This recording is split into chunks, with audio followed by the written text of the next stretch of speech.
I'm still seeing red when I think about it, even though it's been weeks since the incident. My hands shake, and I feel a cold dread that starts in my stomach and spreads through my entire body.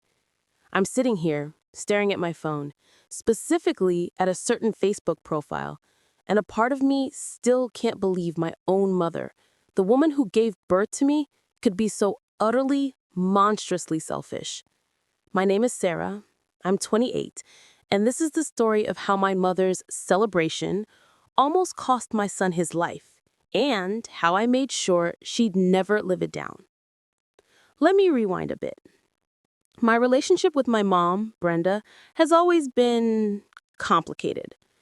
She was a stay-at-home mom for most of my childhood, and she never let me forget the sacrifices she made. Every argument, every request, every moment of my independence was met with a reminder of how much she gave up for me. When I got married to my husband, David, at 24, and then had our son, Leo, at 26, her resentment seemed to amplify. Suddenly, she wasn't the center of attention. Leo, my beautiful, bright-eyed boy who just turned 1, became my entire world, and her jealousy became palpable. She'd make passive-aggressive comments like, "Oh, it's so wonderful you get to have a baby and just focus on him. I never had that luxury."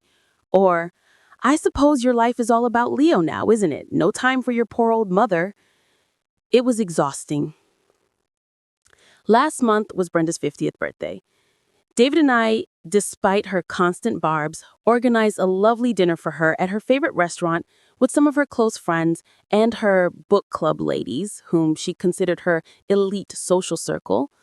We got her a nice gift, a spa day package she'd been wanting. She seemed to enjoy herself, for once. The next day, she called me, gushing. "Oh, Sarah, it was just fabulous. The girls from the book club were so impressed. And guess what? We decided to extend the celebration. We're all going to a wine tasting and pottery painting class this Saturday. It's going to be glorious. A whole day just for me. Finally, I get to celebrate my life." She punctuated "my life" with a dramatic sigh, as if she'd been living under a rock her entire existence. I said, "That sounds nice, Mom. Have fun." A part of me rolled my eyes. It was always about her. Saturday arrived. David was at work. He's a firefighter and had a 24-hour shift. It was just me and Leo at home. Leo had just learned to crawl and was into everything. I was making him a little snack, some cooked carrots cut into tiny, baby-safe pieces, and some soft apple slices. I turned my back for literally 10 seconds to grab a clean bib. And when I turned back, Leo was making a strange noise, a gurgling, choking sound. His face was starting to turn red. My heart seized in my chest. "Leo? Baby, what's wrong?" I rushed to him, scooping him up. He was gasping, his little body stiffening. His face was getting redder, then a terrifying shade of blue was creeping around his lips. He was silent now. No cries, just desperate, ineffective gasps. My mind raced, choking. I know what to do. I'd taken infant CPR classes countless times, but this was my baby, my son, and panic, cold and absolute, threatened to overwhelm me. I flipped him over my arm, face down, and started doing back blows. 5 sharp taps between his shoulder blades. 1, 2, 3, 4, 5. Nothing. He was still silent, still blue. I flipped him over, supporting his head, and started chest thrusts.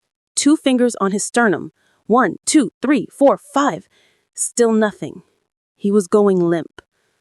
Oh my God, he was going limp. Adrenaline surged. I needed help. I needed my mom. Even though our relationship was fraught, she was still my mother, still family. She was usually home on Saturdays. I grabbed my phone with one hand, still doing back blows with the other, my own breath coming in ragged gasps. I dialed her number, praying she'd answer. It rang once, twice, 3 times, then went straight to voicemail. "No, no, no," I sobbed, frantically redialing. My baby was blue in my arms, and my mom wasn't answering. The phone rang again, And again, voicemail. I tried a third time, my fingers fumbling with panic. Again, voicemail. I was desperate. I remembered her telling me about the wine tasting, but surely she'd answer her phone in an emergency. Leo was truly limp now, his eyes fluttering. I was screaming, crying, continuing the back blows and chest thrusts, feeling like I was failing, like I was losing him. I couldn't reach her. I couldn't waste another second. I slammed the phone down and dialed 911. 911, what's your emergency? A calm, steady voice answered. My baby is choking. He's 1 year old. He's not breathing. He's turning blue. Please send help. I'm doing CPR.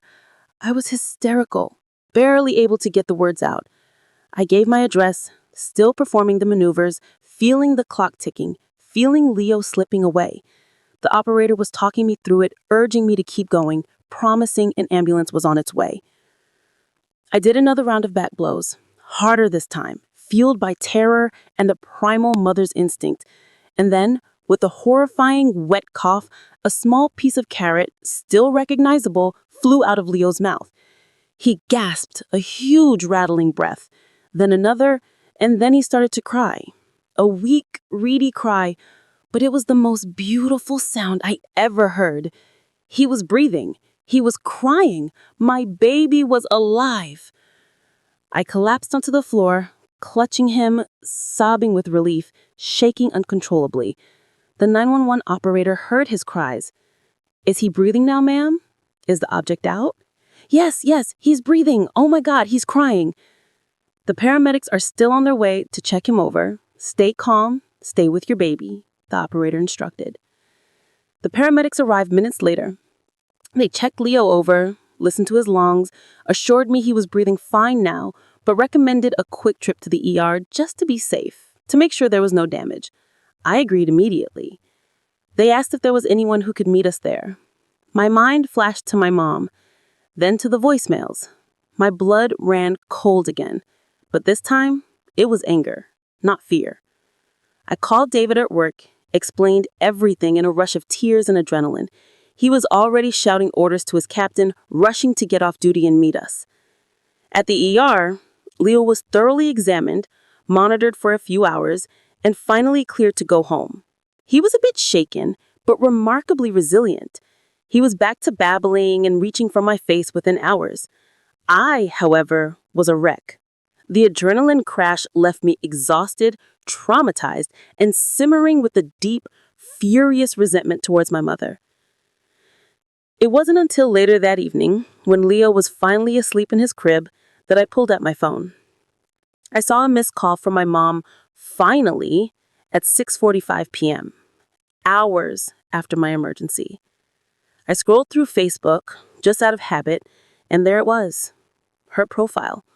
A flurry of posts uploaded throughout the day, clearly timed. 2:15 p.m., a smiling photo of Brenda, glass of wine in hand, paintbrush poised over a pottery mug. Caption, having an absolutely fabulous time at the wine and paint class with the book club ladies. This is what celebrating life is all about.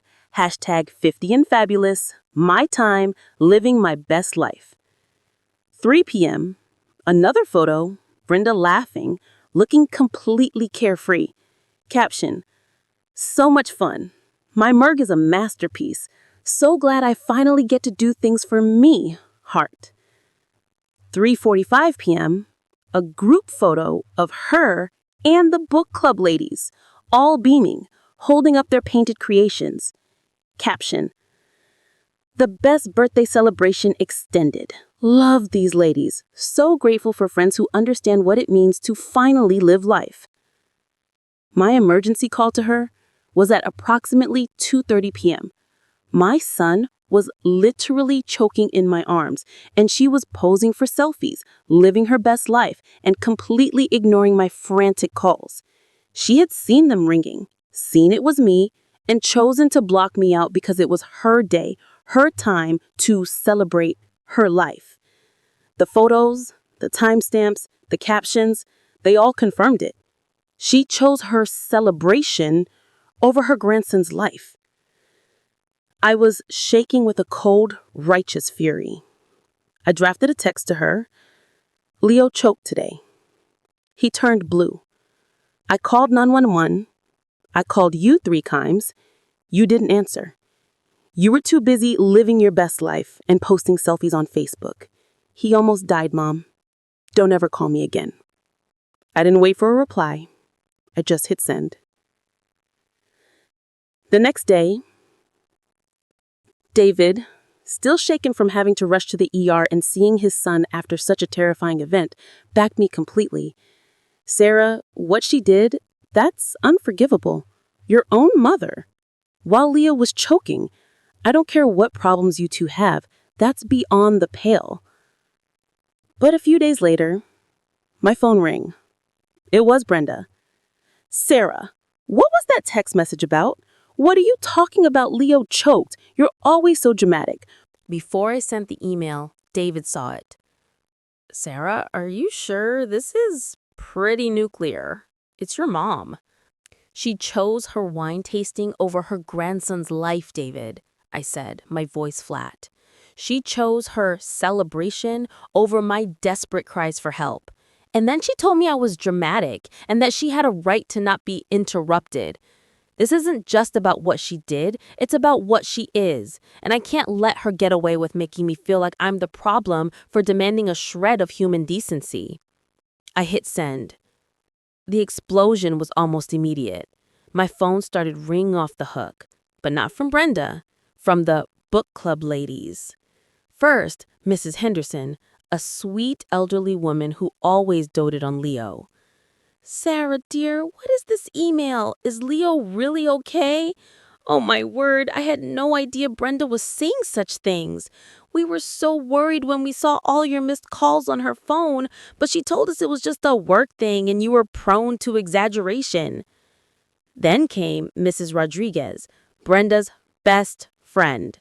Her tone was colder. Sarah, this is an incredibly inappropriate thing to do. Brenda is distraught. She says you're trying to sabotage her friendships and ruin her reputation. Her reputation? I scoffed. She ruined her own reputation the moment she chose wine over her grandson's life, Mrs. Rodriguez. Leo almost died. What kind of mother, what kind of grandmother does that? Brenda's calls were incessant, ranging from hysterical pleas to venomous accusations. You destroyed everything. My friends are calling me, asking me if I'm a monster. You ruined my life. You little bitch. I'll never forgive you for this. I finally answered one. You ruined your own life, Mom. I simply showed your friends what you actually prioritized. You want to celebrate your life? Fine. Celebrate it alone, because you're never going to see Leo again. Not until you understand what you did, and not until you apologize for it without a single excuse. You can't do that! He's my grandson! I have rights! She shrieked. Not when you block his mother during a medical emergency because you're too busy painting pottery, I replied, my voice stone cold. You made your choice, Mom, and I made mine. The book club, her carefully curated social world, fractured. Many of the ladies, especially the ones who were grandmothers themselves, were horrified. They rallied around me, sending messages of support, asking about Leo, expressing their disgust at Brenda's behavior. A few, like Mrs. Rodriguez, remained loyal to Brenda, but their circle was diminished. Brenda was publicly shamed, exactly as I intended. It's been a few weeks. Brenda has tried to contact me through various channels, begging, threatening, then begging again. I haven't answered. My boundaries are ironclad. Leo is thriving, blissfully unaware of the drama. David is my rock. Sometimes I feel guilty, a pang of doubt. She is my mother, after all. But then I remember Leo's blue face, my frantic, unanswered calls, and her smiling selfie with the wine glass, and the guilt evaporates, replaced by that cold, hard resolve. She told me she was finally celebrating her life. Well, now everyone knows how she chose to celebrate that life and the cost of that celebration. She'll never forget it, and neither will I.